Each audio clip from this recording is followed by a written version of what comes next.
আরে ভাই আপনি ব্লেন্ডার মধ্যে পানি ঢেলে দিচ্ছেন কেন? ভাই এটা আজব ব্লেন্ডার নিয়েছি, তুফান ব্লেন্ডার, ওয়াটারপ্রুফ এবং কপার মোটর।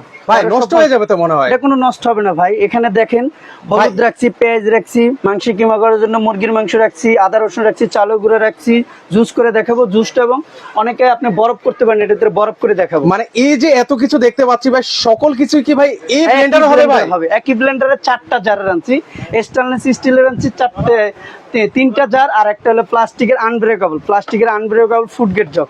ওকে, মানে ভিউয়ার্স আমি একটু দেখিয়ে দিচ্ছি, এই একটা জার আছে, এই আর একটা জার, এই আর একটা জার, এটা 3 নাম্বার জার, আর এটা হচ্ছে আপনারা যারা জুস লাচ্ছি এগুলো করতে চান সেটা হচ্ছে একটা জার। মোট হচ্ছে 4টা জারের স্টেনলেস স্টিল একটা ব্লেন্ডার। মানে এই প্রথম কিন্তু চলে আসলো ওয়াটারপ্রুফ ব্লেন্ডার। মানে আপনারা যখন মানে ব্লেন্ডারে কাজ করতে যান, পানি টানি যখন পড়বে কোনো ধরনের কিন্তু হচ্ছে কোনো সমস্যা হবে না। আজকে এই যে এত কিছু আপনারা দেখতে পাচ্ছেন, এগুলো সকল কিছু কিন্তু ভাই এই মাংসের কিমা হবে 100% ভাই। আপনি লাইভে আছেন না, আমি করে দেখাবো 100%। শক্ত হলুদ করে দেখাবো, আদা রসুন করে দেখাবো, মানে সকল কিছুই সবকিছু করে দেখাবো। এই যে দেখেন মানে কি নেই, চিটারি নেই।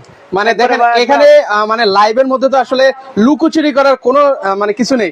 আমরা ডিরেক্টলি আজকে করে আপনাদেরকে দেখাবো ভাই, কথা নেই। আমরা হচ্ছে কাজে বিশ্বাসী। এখন কাজে বিশ্বাসে আমরা হলুদটা প্রথম করে দেখাই। আচ্ছা, মানে মশলার জগতের সবচেয়ে হার্ড একটা জিনিস হচ্ছে হলুদ।